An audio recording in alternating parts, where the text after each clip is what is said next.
When you take on something this big, especially as somebody like me with limited skills and no experience, no budget to speak of, and not so much as the slightest of safety nets, you're stepping into something that might even be too much for people who have all of those things figured out.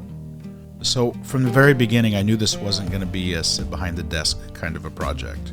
There was never a version of this where I hired it out and just kind of sat there and supervised and had the pleasure of telling people what to do. If this building was going to survive, it was going to be because I got in there and I got dirty and basically failed my way through it. And I knew I'd have to learn a lot. That part didn't surprise me. What surprised me was just how consistent it would be. It honestly feels like cramming for a PhD every single day. I expected the basics, fixing windows, learning some carpentry, maybe figuring out how to weld without setting myself on fire. What I didn't expect was how unforgiving the learning curve would be. This building doesn't care what you already know. You either figure it out, adapt, or you don't move forward. And on top of all of that, the pressure, the fatigue, the endless problem solving, the place has a way of throwing you these weird, unexpected challenges. And they're not always fun when you're in them, but later you realize that they're the moments you remember most. Some are frustrating, some are oddly satisfying, and some are just kind of quirky. And I didn't expect that part. But looking back, it might actually be one of the best parts of this whole project. A perfect example of that is our elevator. The building has a 1919 antique freight elevator, and I knew absolutely nothing about antique elevators when I started. To be honest, I still don't. There are hours of footage and videos on my channel here just trying to understand the thing. What it was supposed to do, how it was wired, why it absolutely refused to cooperate. At one point, I took the whole control board, the very antiquated brains of the system, completely off of its mount, and I shipped the guts off to my friend Neil, who somehow managed to kind of bring it back to life, got it cleaned up and prepared for reinstallation. And believe it or not, after working through most of its quirks, we're actually at a point where the elevator can be used in a pinch if it has to be. We still have some issues with it. We've got some wrong voltage levels going on and stuff, but we are able to use the freight elevator to move things up and down to the third floor. Now, fully functional and fully safe, that's a battle we haven't won yet, but we're closer than we were, and we'll get there. That elevator sticks with me, not just because it's impressive. It's a really cool piece of machinery. It's very old. You don't come across it every day. But it sticks with me because of what it demanded. Patience, humility, a lot of figuring things out for ourselves, a lot of problem solving. And today I wanted to share something with you that's kind of similar, but a little bit lighter. Another one of those oddball things that this building has handed me. Actually, a couple pieces of equipment, the kind that don't really move the project forward in a big way, but somehow end up being strangely memorable. Things like this that hold your interest and make the whole project kind of worth it. Set up wow. Because they were like a 12 inch. That thing is funky looking. Yeah. So I redid that front end and put those. That is a 3-wheel fork truck. Look at that thing. Have you lifted much with it? Huh? Have you lifted much with it? Oh yeah, I can lift quite a bit.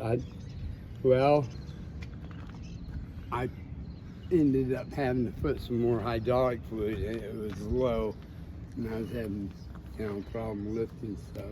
So. I hate to even ask, how much can it lift? Like, do you know what it's rated? No, I don't. Because it doesn't look heavy in the back. That's why I put that weight on there. We just put weights in the auction. They sold for $2. I put that on there that was off of end motor.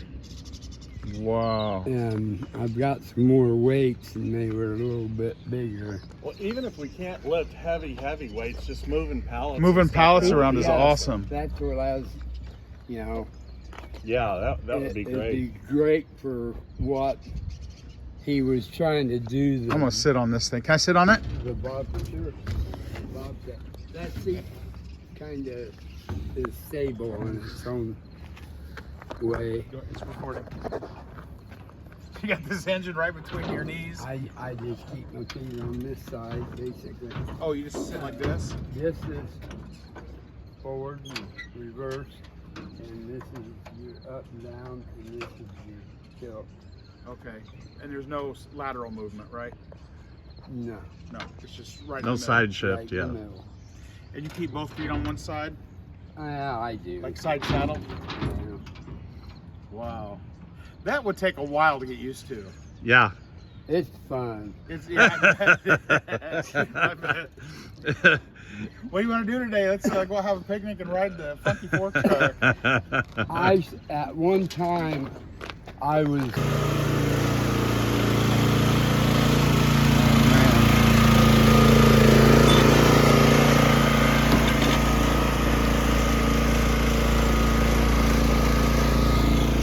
We're up on the second floor.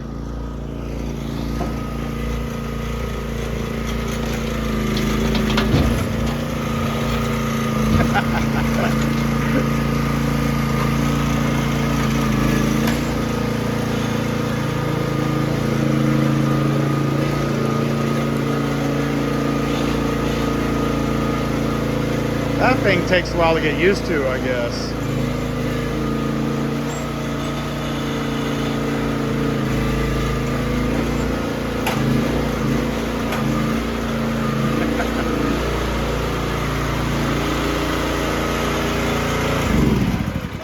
Wow, that's got some suspension. I saw you bouncing there. She's a bouncing.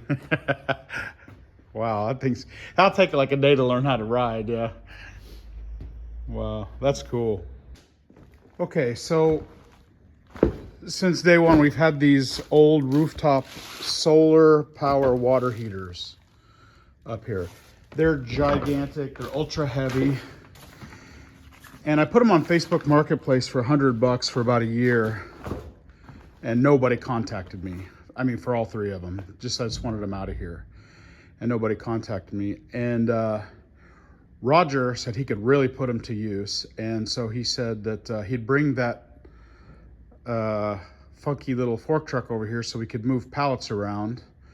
I'm gonna give him these, and then we're gonna be able to use that for moving stuff around here at the building until we get our fork truck up and completely going. It's running now, but it still needs quite a bit done to it. And in the meantime, we'll be able to move stuff around. So the challenge is that it had a bunch of stuff in front of it, and I got to get them loaded into the elevator so we can bring them down. Okay.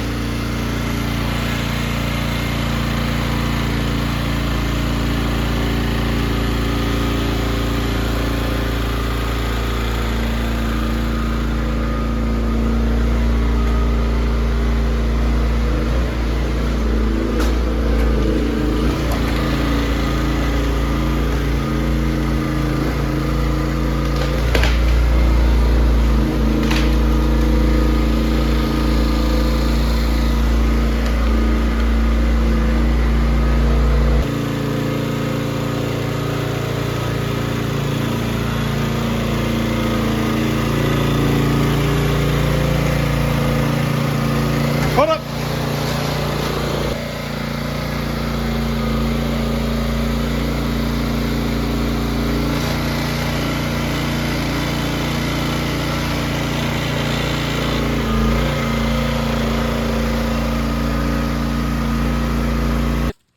So we're out here with Roger. We're looking for steel beams, and Bob discovered this old bulldozer. John Yeah, it's a Deere. John Deere. And Roger told us this belongs to Jake, the Yeah, regular on our it does. channel. We didn't even know. Well, they were laughing at me because I was kind of drooling a little bit when I saw it. It was Wow. That is just cool. And this thing is powered with a generator, and all the hydraulics run off of electric motors, but the generator runs the electric motors. Well, when it got flooded, the electric motors were shut. That is a big bucket truck. Oh my gosh. That was a spray truck to de-ice the airplanes up in Chicago. Gotcha. Well, so we're down in the valley right by the river, and this all got flooded, right? Sadly. But There was water. Oh, probably this high on this truck. all the way over the motor, yeah. Oh yeah. And this was here at the time too? Yeah. Yeah. So it went under. That's a unique looking thing, I man. had no time to get my stuff. Well, basically what these were a John Deere tractor, and they just modified it and tracked it. Wow. This thing runs awesome. It does? It did. When his dad had it. Yeah, it's a little moist in there. Yeah, I'm sure it is. Yeah. I hate to drain anything because then it Yeah, you got to seizes, refill it. then Yeah. it seizes up if you don't. Yeah, the only thing you do is drain it and fill it full of diesel fuel. Yeah. Oh, that's cool. Diesel fuel kind of works on that rust a little bit. Man, no. Yeah, you're right. It's just a tractor. It's got a PTO in the back here. Yeah. Oh, there were people that actually farmed with these because you couldn't get them stuck if they lived in a wet area. Uh-huh. You could hook a plow or a disc or anything else and just go. Yeah. Wow. What are the chances you could refurbish this thing? Well, give me enough time and enough money, I could make it happen. Yeah. Well, those two things are the... Well, here's the thing. Like I said, the basic part of it is a John Deere tractor, and there's a lot of parts available for John Deere tractors. Oh yeah. Where you would get into the problems is when you got into the dozer parts of it. Then you might have problems finding things. But the motor and stuff, you could rebuild the motor and find all the parts. That tank is like a wedge shape. That's really neat. Look at that. It's a teardrop shaped tank, and it's just it was a completely riot. inlaid in there. It was a riot. It run good. Well, if you look at the shape of the hood's kind of the same way. Flared out as well, yeah. That is a cool machine, though. I wanted this thing so bad, and when Jake asked me to go down and get it, I thought, sure.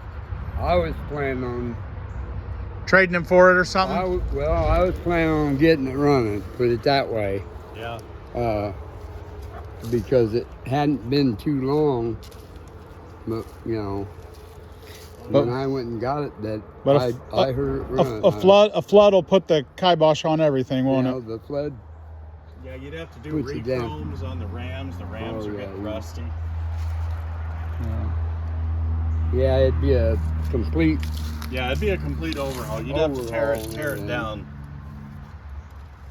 But I mean, the grousers look good on it.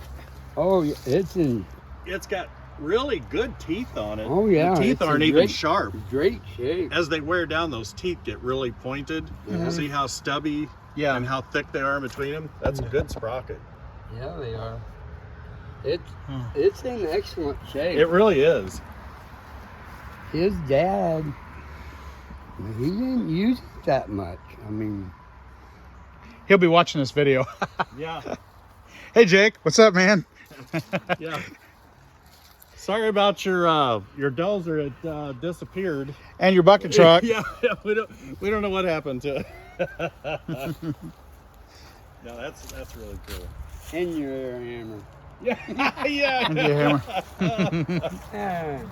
Looking back, there's never been a moment on this project where things went the way that I thought they would. You come in thinking you're going to work on one thing and somehow end up knee-deep in something you've never, ever seen before. That old elevator was one of those moments. This three-wheel homemade forklift is another. Nobody planned for it. It just kind of showed up in the middle of everything else. And it was like the building was saying, hey, figure this out too. And that's how this place works. It's heavy work, it's frustrating work, but every once in a while it hands you something that's just really interesting, something weird, something you'll probably laugh about later. None of it's on a schedule, none of it's on a straight line. but it never fails to surprise you with things that you wouldn't normally come into contact with. And I really can't wait to see what's next.